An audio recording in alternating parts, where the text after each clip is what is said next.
স্বাগত জানাচ্ছি আর আর কাবিল নিবেদিত দেশ সন্ধ্যায় এবং আজকে আমরা কথা বলবো সরকারের সামনে নতুন চ্যালেঞ্জ বিষয়টি নিয়ে এবং আপনাদের সাথে আছে আমি সুরভি তরণী এবং আমার সাথে আলোচনার জন্য আজকে স্টুডিওতে আছেন অধ্যাপক doctor Moudud Alamgir Pavel, BNP media সেলের আহ্বায়ক। আপনাকে স্বাগত পাভেল সাহেব আমাদের আজকের দেশ সন্ধ্যার আয়োজনে উপস্থিত হবার জন্য।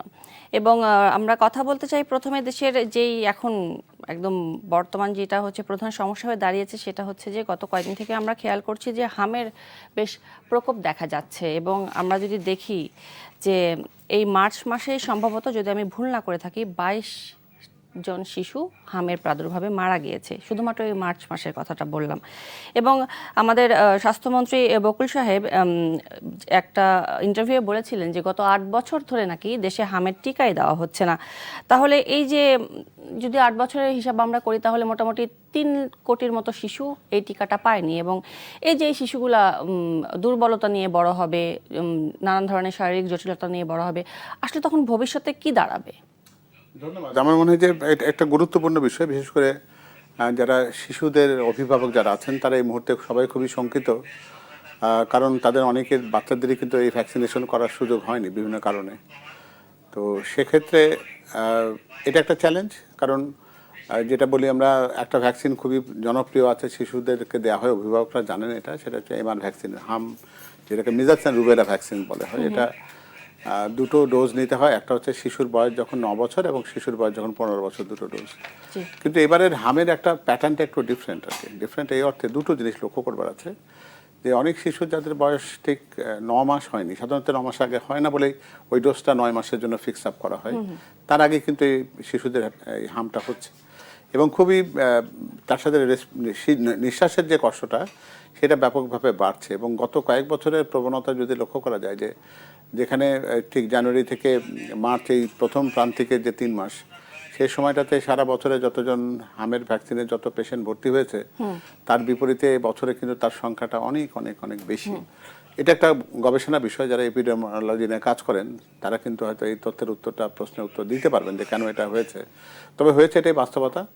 তবে আমি যতটুকু জানি, যেটা আশার ব্যাপার যেটা, সেটা হলো যে এই ভ্যাকসিনেশন প্রোগ্রামটা খুবই দ্রুততার সাথে সম্পন্ন করার জন্য জরুরি ভিত্তিতে প্রায় 600 কোটি টাকার ভ্যাকসিনের ব্যবস্থা হচ্ছে খুবই তাড়াতাড়ি, এবং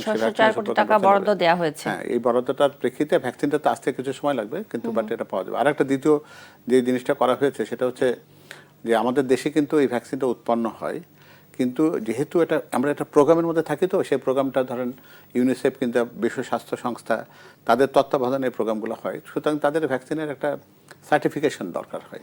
তো সে সার্টিফিকেশনের জন্য এই অঞ্চলে এটা থাইল্যান্ড থেকে একটা সার্টিফিকেশন নিতে হয়। তো আমাদের সেটার কারণে এর আগের যে ভ্যাকসিনগুলো এই প্রোগ্রামে ব্যবহার করা হতো, যে ইপিআই প্রোগ্রামে যে ভ্যাকসিনগুলো যেহেতু বাচ্চাদেরকে দেওয়া হতো, সেগুলো বাইরে থেকে আসা ভ্যাকসিন ছিল, কিন্তু আমাদের দেশে ইনসেপ্টটা এই ভ্যাকসিনটা তৈরি করে। এবং সে 1991 সালে কিন্তু এই ইপিআই প্রোগ্রামের জন্য কিন্তু বাংলাদেশ আন্তর্জাতিক মহলে বেশ সুনামও কুড়িয়েছিল। হ্যাঁ, এটা এই ইপিআই প্রোগ্রামেরই আমাদের সবচেয়ে বড় সফলতা, যেটা আমরা প্রায় 90% বেশি শিশুকে কিন্তু এই ভ্যাকসিনেশন প্রোগ্রামের মধ্যে এনেছিলাম, যেটা বলা হয় যে একটা হার্ড ইমিউনিটি। একটা দেশের জনসংখ্যার শিশুদের মধ্যে যদি 90% বেশি যদি ভ্যাকসিনেশন প্রোগ্রামে থাকে, তাহলে ধরে নিতে হবে যে ওই পুরো কমিউনিটি এটা এই রোগের বিপরীতে প্রতিরোধ ক্ষমতা গড়ে তুলেছে। কিন্তু আনফরচুনেটলি ভ্যাকসিনেশন প্রোগ্রামটা পরবর্তী বছরগুলোতে আসলে কি হলো, এই ভ্যাকসিনেশন প্রোগ্রামটা সেরকম করে করা হয়নি, পরিচালিত হয়নি সেরকম করে, যার জন্য একটা গ্যাপ তৈরি হয়েছে। আর আরেকটা জিনিস হয় কি, যখনই আউটব্রেক হয় তখন একটা সাপ্লিমেন্টারি ডোজ আরেকটা দিতে হয়। এই 9 মাসের বা 15 মাসের যে ডোজ আছে এটা তো স্ট্যান্ডার্ড, কিন্তু যখনই দেখা যাবে যে এই রোগের প্রাদুর্ভাব বাড়ছে, তখন কিন্তু একটা বিশেষ একটা ডোজ কিন্তু সব শিশুকে আরেকটা এক্সট্রা দিতে হবে। তো সেটার উদ্যোগ নেওয়া হয়েছে। এই সরকার তো কেবলই তার যাত্রা শুরু করেছে এবং তারা খুবই প্রোঅ্যাক্টিভলি দুটো কাজ করেছে। একটা হচ্ছে যে ভ্যাকসিন সংগ্রহ করার জন্য 604 কোটি টাকার মতন বরাদ্দ ইতিমধ্যে দেওয়া হয়েছে, যার মাধ্যমে এই ভ্যাকসিনটা খুব দ্রুততার সাথে আসবে। আর বাংলাদেশে যারা এই ভ্যাকসিনটা প্রস্তুত করে তাদের সেই ভ্যাকসিনটা আমরা বলছি যে ঠিক আছে, তাদের তো একটা স্ট্যান্ডার্ডাইজেশন আছে, আমাদের দেশেরও তো একটা স্ট্যান্ডার্ড আছে, WHO স্ট্যান্ডার্ড নাই থাকুক, কিন্তু আমাদের এখন একটা বিপজ্জনক সময়। এই সময়টাতে দ্রুততার সাথে ভ্যাকসিনটা অ্যাভেলেবল করা দরকার। এবং আমি যতটুকু জানি, এবং এই যে এখানে যে স্বাস্থ্য খাতের যে অবস্থা, যে আমরা দেখলাম যে গত 12 বছরে মাত্র 2বার জাতীয় টিকাদান ক্যাম্পেইন হয়েছে, মাত্র 2বার গত 12 বছরে। তাহলে এই 4 গত 12 বছরে বছরে কমপক্ষে যে একবার করে হওয়ার কথা। সরকারগুলো ছিল, এবং হাসিনা সরকার বলি আমরা, ইউনূসের সরকার বলি, তারা আসলে কি করেছে? আসলে আমরা ওই উন্নয়নের তো অন্য অনেকগুলো কথা শুনেছি। আমরা তো ধরি যে অবকাঠামো উন্নয়নটা চোখে দেখা যায়, কিন্তু এই যে স্বাস্থ্য খাতের উন্নয়ন, একটা শিশুকে যদি আপনি তার প্রতিরোধ ক্ষমতা দিয়ে যদি গড়ে তুলতে নাই পারেন, তারপরে আপনি ভবিষ্যৎ প্রজন্মকে কি করে একটা প্রতিরোধ সক্ষমতা সম্পর্কে একটা প্রজন্ম পাবেন, এটা একটা বিরাট বড় গাফিলতি। এটা কোনো রকমভাবে মেনে নেওয়ার মতো কোনো বিষয় নয়। আর আপনারা নিজেরাও জানেন যে বিএনপি সরকার নিজেই কিন্তু, শহীদ রাষ্ট্রপতি জিয়া রহমান তিনি কিন্তু ইপিআই প্রোগ্রামের কিন্তু প্রবক্তা, উনি কিন্তু প্রবর্তন করেছিলেন এবং সেটি আরো বেশি, এটাকে আরো বেশি অগ্রগতি হয়েছে। এবং হয়তো সেই সময়ের জন্য বোধহয় সবাই যেন কোনো অপেক্ষা করছিল যে আবার নতুন করে এই ইপিআই প্রোগ্রামটাকে বাড়ানো, এই এমআর ভ্যাকসিন যেটা আছে সেটাকে আরও ব্যাপকভাবে দেওয়ার ব্যাপার। তবে আতঙ্কিত হওয়ার কোনো কারণ নেই। প্রত্যেকটা হাসপাতালকে এই মুহূর্তে সক্ষমতার জায়গা নেওয়া হয়েছে, যাতে করে এই ধরনের শিশু যারা হামে আক্রান্ত হচ্ছে তাদেরকে যেন দ্রুততার সাথে চিকিৎসা দেওয়া সম্ভব হয়। এবং তাদের কিন্তু আপনি যত নিশ্চয়ই রকম ঢাকার বাইরের হাসপাতালগুলোর অবস্থাও জানেন যে রোগীদের উপচে পড়া ভিড়, বিশেষ করে ঢাকার বাইরের 10টি জেলাতে এই রোগের প্রকোপ অনেক বেশি, এবং টিকার তো ঘাটতি রয়েছে, সেই সাথে আমাদের অবহেলাও আছে, আবার আমাদের অসচেতনতাও আছে। সবকিছু মিলে রাজশাহী মেডিকেলে যে কিছুদিন আগে ঘটনাটা ঘটলো, যে পরিচালক নিজেই জানেন না যে সেখানে হচ্ছে ভেন্টিলেটর সিস্টেম নেই, এবং এটা কর্তৃপক্ষকেও জানানোর প্রয়োজন মনে করেনি। আসলে এই জিনিসগুলো আসলে কি করা যায়? আসলে হয় কি, আমাদের দেশের ঠিক সিস্টেমটা ঠিক ওই রকম করে কখনোই নেই। এটা একটা চিঠি চালাচালির মধ্যে থাকে সবসময়। যে হাসপাতালের পরিচালক হয়তো মাসের শেষে একটা রিপোর্ট দেন, তখন সেই রিপোর্টটা হাসপাতাল পরিচালক তো নিজে তৈরি করে না, বিভিন্ন ডিপার্টমেন্ট থেকে একখানে আসে, উনি সেটাকে একটা জায়গাতে কম্পাইল করে সেটাকে রিপোর্টটাকে পরবর্তী জায়গায় পাঠিয়ে দেন। তো সেটা একেবারে সামগ্রিকভাবে কিন্তু সবাইকেই বলতে হবে যে রেসপন্সিবিলিটিটা। সেটা যদি ধরে নিই যে রিপোর্টিংটা প্রপারলি হয়েছে কিনা, ভেন্টিলেটর নেই সেটা জানানো, এটা তো আগের সরকারের সময়ই কিন্তু এই বিষয়টা নিষ্পত্তি হয়ে যাওয়ার কথা ছিল। ভেন্টিলেটর ব্যাপারে কিন্তু তথ্যটা দুরকম হতে হবে, যে ভেন্টিলেটর আসলে কি নেই, নাকি যেগুলো আছে সেগুলো কাজ করছে না। যদি নেই যদি যায়, তাহলে নতুন ভেন্টিলেটর কেনার ব্যাপার, সেটা একটা বড় একটা লম্বা প্রক্রিয়া। আর যদি ভেন্টিলেটর থাকে, সেগুলো যদি কোনো যন্ত্রাংশের ঘাটতি থাকে বা মেরামত করে যদি সেগুলোকে ব্যবহারযোগ্য করা যায়, সেটা কিন্তু 2-1 দিনের মধ্যেই হয়তো করে ফেলা সম্ভব। এই জায়গাগুলোতে রিপোর্টিং সিস্টেমটাকে খুবই আরও বেশি প্রায়োগিক করা দরকার, আরও প্র্যাকটিক্যাল করা দরকার। এই হাসপাতালে পরিচালনার সাথে যারা আছেন, শিশু রোগ বিভাগের সাথে যারা আছেন, আইসিইউ যারা দেখছেন, তাদের বোধহয় এই মুহূর্তে খুবই সতর্ক হয়ে এই রিপোর্টিংগুলো প্রপারলি করা দরকার। কার ভেন্টিলেটরের কী অবস্থা, আইসিইউ বেডের কী অবস্থা, এবং হাসপাতালের ভেতরকার শয্যার অবস্থা কী। বিশেষ করে হাম তো সংক্রামক ব্যাধি, এটা তো অন্য বাচ্চাদের সাথে তো হামের বাচ্চাদেরকে একখানে করে রাখার সুযোগ নেই। সুতরাং এই আইসোলেশনটা, তার উপর কিন্তু যুক্ত হয়েছে এখন চিকেন পক্স। হাম এবং চিকেন পক্সের উপসর্গগুলো মোটামুটি কিন্তু একই, রাইট। এবং ওই যে বললাম, হামের সাথে আরেকটা অসুখ থাকে, রুবেলা বলে আরেকটা, যেটা তার যেটা ভ্যাকসিনেশন কিন্তু দুটো রোগের সাথে বিরুদ্ধে দেওয়া হয়, যেন নাম MRI, measles and rubella vaccination. তো সুতরাং সব কিছু মিলে সবগুলো রোগের বাচ্চাদের জন্য, বাচ্চারাও তেমনি ভ্যালনারেবল হয়, অল্পতে তারা বেশি অসুস্থতার উপসর্গগুলো বেড়ে যায় এবং তারা জটিলতার দিকে খুব দ্রুত চলে যায়। ফলে অভিভাবকদেরও উচিত তাদের যেন ঠান্ডা না লাগে এই মুহূর্তে সেই সতর্কতা রাখা দরকার আছে। অল্প একটুতে যখনই দেখবেন যে তারা হাঁচি কাশি দিচ্ছে বা জ্বর আসছে বা গায়ে ফুসকুড়ি উঠছে, লাল রঙের র্যাশ যেগুলো বলি আমরা, এগুলো দুটো একটা যখনই উঠবে, তখন তার চিকিৎসকের কাছে যাওয়া দরকার। জটিল হওয়ার আগেই যেন চিকিৎসাটা দেওয়া যায়, যাতে করে তাকে ভেন্টিলেটর পর্যন্ত যাক, এটা আমরা চাই না। আপনি কয়টা বাচ্চাকে আইসিইউতে নেবেন, কয়টা বাচ্চাকে ভেন্টিলেটর ফ্যাসিলিটি দেবেন, সেই সক্ষমতাও তো নিশ্চয়ই সবগুলো পৃথিবীর হাসপাতালে কোনো দেশেরই নেই। যে কিন্তু ডক্টর পাভেল, একটা জিনিস যে আমরা দৃষ্টান্তমূলক শাস্তি দিতে পারছি না কেন, কিংবা এই ধরনের কোনো দৃষ্টান্ত আমরা স্থাপন করতে পারছি না, এটা আমাদের দেশের জন্য সামগ্রিকভাবে বলবো যে আমাদের যেটা মনোজগতের সমস্যা, আমরা সকলেই যেমন দায় সারাগতের কাজ করতে অভ্যস্ত হয়ে গেছি, যেহেতু কোনো জায়গাতে সমাজের জবাবদিহিতা না থাকলে এরকম একটা বিষয় দাঁড়িয়ে যায়। কিন্তু এটা যেমন একটা সিস্টেমের মধ্যে দিয়ে জিনিসটাকে প্রতিষ্ঠিত যেমন করা দরকার, ব্যক্তি পর্যায়ে সেটা কিন্তু থাকতে হবে। আর একটা জিনিস কিন্তু মনে রাখা দরকার, যে সব দায় সরকারের বা সব সমস্যার সরকার সমাধান করবে, এটার বাইরে গিয়েও কিন্তু আমাদের ব্যক্তিগত কিন্তু কতগুলো জায়গা আছে। এবং এই প্রসঙ্গে একটা কথা বলি, যে বাচ্চাদের কিন্তু ন্যাচারাল ইমিউনিটির একটা জায়গা আছে, যে সেটা হলো যে প্রত্যেকটা শিশুর জন্মের পরপরই তাকে কিন্তু মাতৃদুগ্ধ পান করানোর একটা অত্যাবশ্যক একটা পরামর্শ আছে, যেটা আমি দিতে চাই। এই কারণে দিতে চাই যে মায়ের কিন্তু যদি তার ইপিআই প্রোগ্রামের মধ্যে ভ্যাকসিনেশন নাও থাকে মায়েরা, কারণ আজকালকার মাদের তো 1991 সালের বা 78 সাল থেকে কিন্তু ইপিআই প্রোগ্রাম যেটা শুরু হয়েছে, সেই প্রোগ্রামের মধ্যে তারা বেশিরভাগ মা এখন পড়েন, তো তাদেরও কিন্তু একটা ন্যাচারাল ইমিউনিটি আছে। সেই ইমিউনিটিটা মা ধারণ করেন, সেটা যদি উনি মা যদি সেই মাতৃদুগ্ধ যদি বাচ্চাকে পান করান, তাহলে সেই ইমিউনিটিটা বাচ্চা জন্মের সাথে সাথে কিন্তু নিজে পেয়ে যায়। এবং সেটা কিন্তু তাকে 9 মাস পর্যন্ত এই প্রোটেকশনটা দিতে পারে, এবং তারপরে হয়তো আপনি ভ্যাকসিন দিয়ে সেটাকে আরো বেশি সমৃদ্ধ করবেন। কিন্তু এই মুহূর্তে আমার একটা পরামর্শ সব মায়েদের প্রতি, যারা নবজাতকের মা আছেন, তারা মাতৃদুগ্ধ পান করানোর ক্ষেত্রে কোনো রকম গাফিলতি করবেন না। দয়া করে এদিকে আপনারা একটু সতর্ক দৃষ্টি রাখুন, কারণ জানেন যে আপনার বুকের দুধের ভেতরে কিন্তু ওই বাচ্চার জন্য কিন্তু ইনজেকশন, ভ্যাকসিন যেটাই বলেন না কেন, সেই উপাদানগুলো কিন্তু আপনার নিজের মাতৃদুগ্ধের ভেতরেই আছে। জি ডাক্তার পাভেল, আমাদের সরকার মাত্র হচ্ছে 1 মাস আর কয়েকদিন, হয়তো খুব বেশি হলে 6 সপ্তাহ বলা যেতে পারে, 6 মাস বয়সে একটি সরকার, এর মধ্যে কিন্তু তাদের ইশতেহার অনুযায়ী তাদের বেশ কয়েকটি প্রতিশ্রুতি বাস্তবায়ন করে ফেলেছে, যেরকম ফ্যামিলি কার্ড বলি, খাল খনন কর্মসূচির কথা বলতে হয়। আজকে আবার দেখলাম যে জাতীয় ক্রীড়া ভাতা কার্যক্রমের উদ্বোধন করা হয়েছে। আসলে ইমাম ও মুয়াজ্জিনদের যে প্রণোদনা দেওয়ার কথা ছিল, সেটা দেওয়া, সেই ভাতাও দেওয়া হয়ে গেল, বেশ কয়েকটি উল্লেখযোগ্য করার মতো, এবং নিঃসন্দেহে নিশ্চিতভাবে এগুলো হচ্ছে খুব ভালো এবং প্রশংসনীয় উদ্যোগ হচ্ছে। কিন্তু প্রশ্ন হচ্ছে যে আসলে এই যে এখনই এত সব জনতুষ্টিমূলক উদ্যোগ না নিলেই কি চলতো না? আসলে সামনে যে অবস্থা হচ্ছে, বিশেষ করে জ্বালানি নিয়ে, জ্বালানি সেক্টরটা আমাদের কিন্তু প্রায় ভঙ্গুর অবস্থায়। আমরা প্রায় দেখতে পাচ্ছি পেট্রোল পাম্পে অনেক মারামারি হচ্ছে, মব সৃষ্টি হচ্ছে, এবং পেট্রোল পাম্পে তেল নিতে যেয়ে তেল পাচ্ছে না। এটা নিয়ে অনেক ধোঁয়াশাও রয়েছে, এবং সরকারি পর্যায় থেকে বিভিন্ন মন্ত্রীর যে ধরনের বক্তব্য আমরা শুনতে পাচ্ছি, আসলে আমরা আশার আলো কোথাও দেখতে পাচ্ছি না। আসলে আমার মনে হয় এই জায়গায় বিরাট বড় একটা তথ্য বিভ্রান্তি আমাদের সবার মধ্যে আছে। তেল কিন্তু একটা বড় শব্দ, তাই না? তেলের মধ্যে ডিজেল আছে, পেট্রোল, অকটেন আছে, এবং ফার্নেস অয়েল আছে, হাই স্পিড ডিজেল আছে, জেট ফুয়েল আছে, বিভিন্ন। সবার কিন্তু সব রকম জ্বালানির প্রয়োজন নেই। আর আমরা সবাই জানি যে বাংলাদেশে পেট্রোল অ্যান্ড অকটেন এটা আমরা আমদানি করি না, এটা আমাদের যে গ্যাস ফিল্ডগুলো যে উপজাত আছে আর কি, সেগুলো থেকে কনডেন্সেট যেটা তৈরি হয়, সেখান থেকে কিন্তু আমাদের পেট্রোল এবং অকটেনগুলো আসে। এবং সেটা আসে বলে আমরা কিন্তু এই প্রক্রিয়াতে অভ্যস্ত না, আমরা তো পেট্রোল অকটেন ইম্পোর্ট করি না। তো গাড়ির যে লম্বা লাইনগুলো দেখছেন, তাদের কিন্তু চাহিদা অকটেন আর পেট্রোলের জন্য। তাহলে প্রশ্নটা হচ্ছে তারা এই ঘাটতিটা কেন হলো? ঘাটতির মূল কারণ হচ্ছে যে প্রত্যেকটা, যারা আমাদের একটা বিরাট বড় একটা অভ্যাসের দিকটা খারাপ কি আছে জানেন?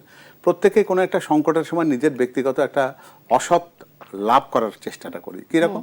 প্রত্যেকে মনে করতে যায় যদি দাম বেড়ে যায় তাহলে আমি কিছু রেখে দিই, সেখান থেকে পরে হতে বাড়তি কিছু মুনাফা অর্জন করার চেষ্টা করব।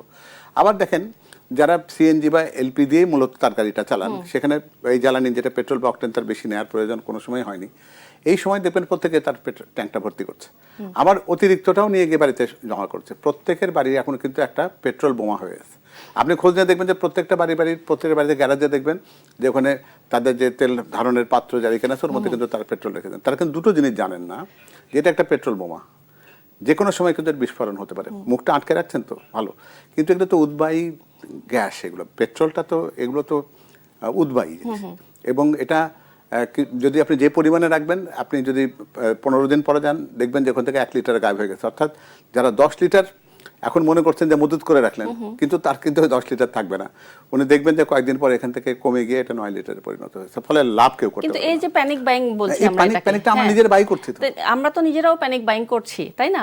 কোনো না কোনো ভাবে, হয়তো আমি হয়তো করছি না, হয়তো আমার অন্য কোনো সহকর্মী হয়তো করতেই পারে। যাই হোক, আমরা হয়তো সচেতন না সেভাবে। কিন্তু কথা হচ্ছে এই প্যানিক বাহিনীর দোহাই দিয়ে আর কত? না, দোহাই না তো, এটা বাস্তবতা। আপনি নিজে দেখছেন না, যে পত্রপত্রিকাতে দেখছেন, বিভিন্ন জায়গাতে দেখছেন যে বাঁশঝাড়ের নিচে সেই জায়গাতে গর্ত করে রেখে সেখানে পেট্রোল রেখে দিয়েছে, মানুষ বাড়িতে দেখে অবৈধ অনেকগুলো জায়গাতে হচ্ছে। আপনি নিশ্চয়ই শুনেছেন মাত্র 10,000 টাকা 5,000 টাকা জরিমানা করা হচ্ছে। এটা আসলে এখন কয়দিন আগে হয়েছে কি, যে ট্যাঙ্ক লরির একটা শ্রমিককে বোধহয় একটা শাস্তি দেওয়া হয়েছে, সেজন্য রাস্তা অবরোধ করেছে তারা। তা ওরা তো সংখ্যায় যা, তার চেয়ে সাধারণ ভোক্তা জনগণের সংখ্যা তো বেশি। আমরা তো বড় একটা প্রতিবাদ করে জুলাই বিপ্লব সংগঠন করেছি, সে জায়গায় অন্যায়কে কেন প্রশ্রয় দেবো? এটা নিশ্চিতভাবে আপনি জানুন যে বাংলাদেশে পেট্রোল বা অকটেনের ঘাটতি হওয়ার কথা না, এবং প্রত্যেকটা পাম্পের সামনে কিন্তু তাদের পেট্রোল বা অকটেনের চাহিদা আছে। যারা ডিজেল নিচ্ছেন তাদের ক্ষেত্রে, এবং আমি একটা সতর্কতার কথা বলি, আপনারা যারা বাড়িতে এগুলো রেখেছেন, এটা দয়া করে এটা পাম্পগুলোতে ফেরত দিয়ে দেন, অথবা নিজেরা প্রতিবেশীকে দেন, যার যার প্রয়োজন ছিল বা যিনি লাইনে দাঁড়াচ্ছেন তাকে দিয়ে দেন। কারণ আপনি আপনার বাড়িকে ঝুঁকিপূর্ণ করছেন।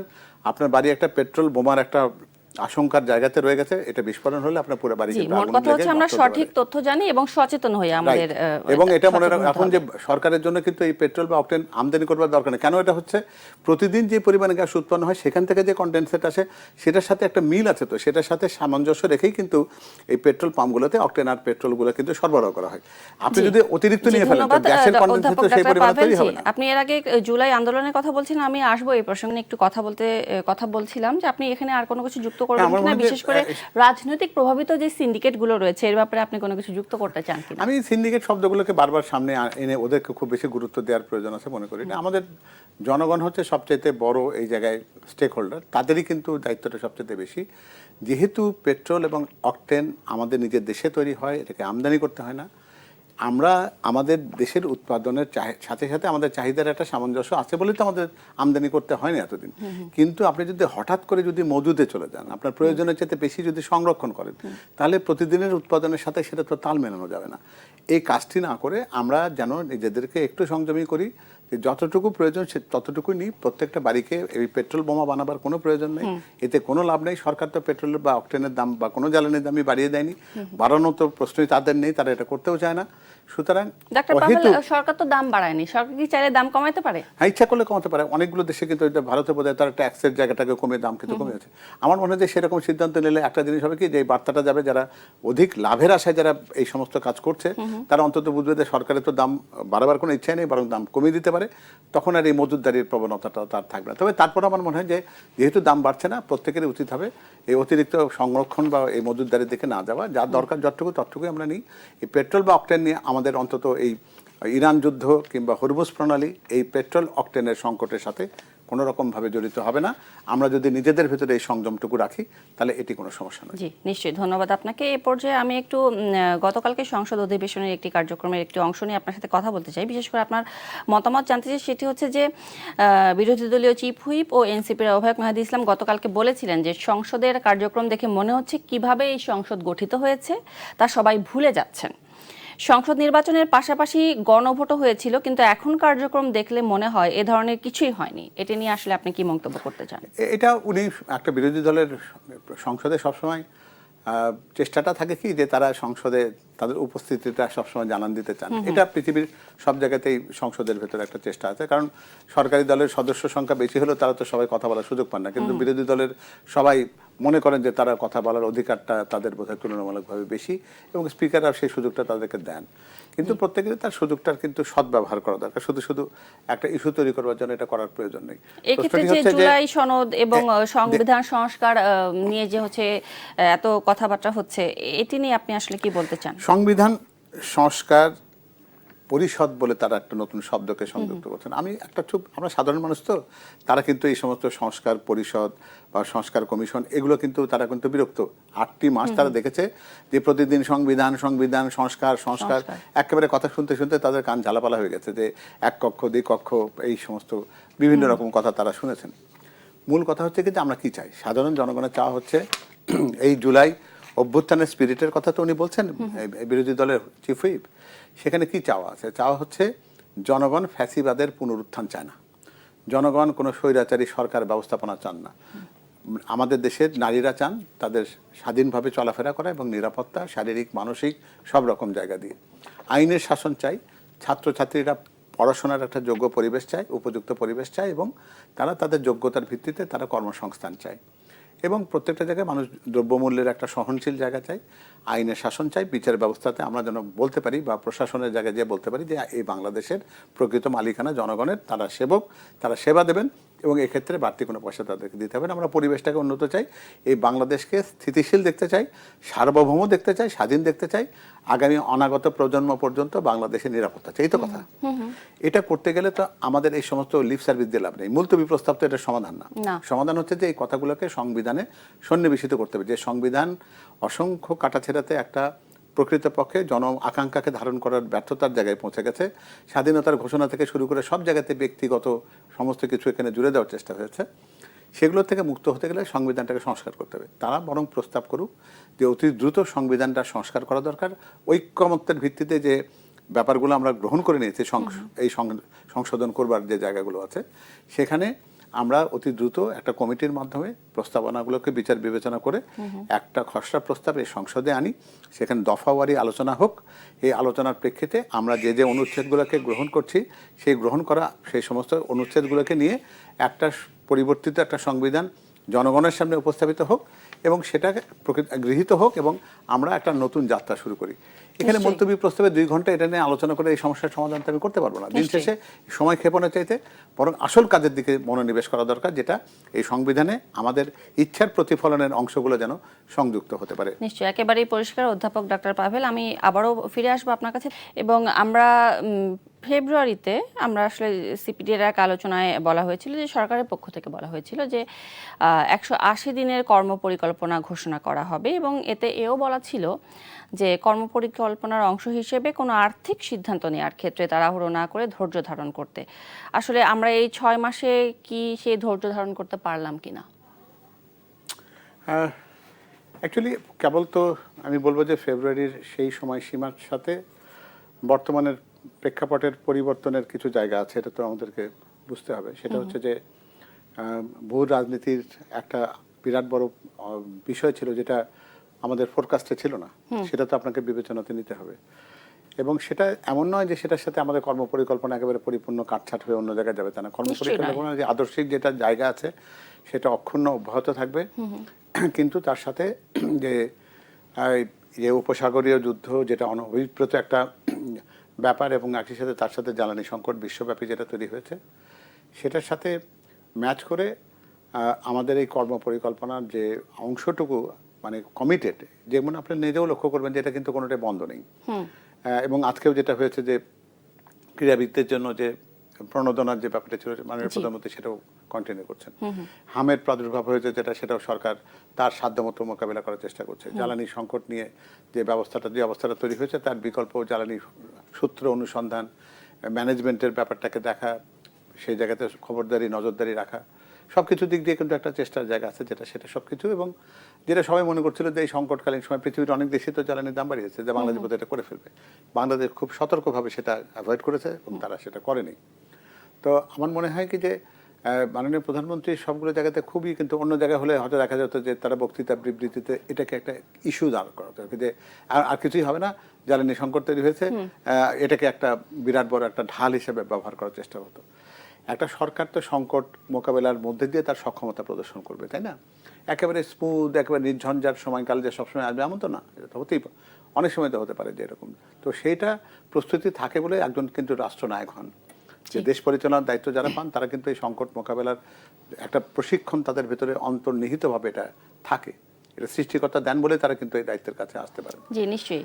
আমরা একেবারে শেষ পর্যায়ে চলে এসেছি ডাক্তার পাভেল। আমি জাস্ট একটা প্রশ্ন এক লাইনে আপনার কাছ থেকে উত্তর শুনতে চাই যে চলতি অর্থ বছরের জন্য আসলে কিছু না করে যদি আমরা আগামী অর্থ বছরের জন্য সরকার যথাযথ কিছু পরিকল্পনা বা পদক্ষেপ নিত তাহলে কেমন হতো? আপনার পর্যবেক্ষণের ব্যাপারে জানতে চাই। আমার মনে হয় কি যে সরকারের কিছু তো কমিটমেন্ট আছে, তাই না? রাষ্ট্রের প্রতি কিছু কমিটমেন্ট আছে, সেই কমিটমেন্টের অন্যতম জায়গা হচ্ছে যে কর্মসংস্থান সৃষ্টি করা। এই কর্মসংস্থান সৃষ্টি করতে গেলে আমাদেরকে বিনিয়োগ বাড়াতে হবে, আমাদের কর্মসংস্থানের ক্ষেত্রগুলোকে তৈরি করতে হবে। সেই ক্ষেত্রগুলো মিল কারখানা যেগুলো আছে সেগুলোকে পুনর্জাগরিত করা, যেগুলো বন্ধ আছে সেগুলোকে চালু করা, ক্যাপিটাল ইনভেস্টমেন্টের দিকে বেশি করে যাওয়া, যার মাধ্যমে যেন নতুন করে কর্মসংস্থান হয়, নতুন ক্ষেত্রকে আবিষ্কার করা। আইটি সেক্টরের বিরাট বড় সম্ভাবনা আছে, সেখানে কর্মসংস্থানের সুযোগ হতে পারে। বৈদেশিক যে ব্যাপারটা আছে, হয়তো অনেকে মনে করছেন যে মধ্যপ্রাচ্যের যুদ্ধের পরে এটা সংকটটা অন্য জায়গায় যাবে, উল্টোটা হতে পারে। সেখানে অবকাঠামো নির্মাণের একটা পুনর্নির্মাণের একটা ব্যাপার থাকবে, হয়তো আমাদের আরও বেশি যেটা দক্ষতা সম্পন্ন যারা শ্রম আছে যাদের, সেই শ্রম সক্ষম ব্যক্তিদেরকে আমরা সেই জায়গাগুলোতে পাঠাতে পারবো। আমার মনে হয় সব কিছু মিলে সরকার বিভ্রান্ত নয়, তারা তার জায়গাতে টু দ্য পয়েন্ট ফোকাসড আছে এবং সেই ফোকাসটা মূলত যে তার কমিটমেন্টের জায়গা, যে তরুণদের জন্য কর্মসংস্থান সৃষ্টি করা এবং অন্যান্য যে সামগ্রিকভাবে দেশের মানুষের জন্য কল্যাণের যে কয়টা প্রতিশ্রুতি আছে, তার যাতে আর্থিক সংশ্লিষ্টতা যেগুলোর সাথে আছে সেগুলোতে জনগণের জন্য সেগুলোকে সহনীয় রেখে পরিকল্পনাগুলো যেগুলোকে হয়তো পুনর্বিন্যাস করবার দরকার সেটা তারা করবেন, কিন্তু লক্ষ্যচ্যুত হবে না। এ ব্যাপারে নিশ্চয়ই অসংখ্য ধন্যবাদ অধ্যাপক ডক্টর মওদুদ আলমগীর পাভেল আপনাকে আজকে আমাদের দেশ সন্ধ্যার সময় দেওয়ার জন্য। দর্শক দেখছিলেন আর কাবেল নিবেদিত দেশ সন্ধ্যা। ধন্যবাদ সবাইকে সাথে থাকার জন্য।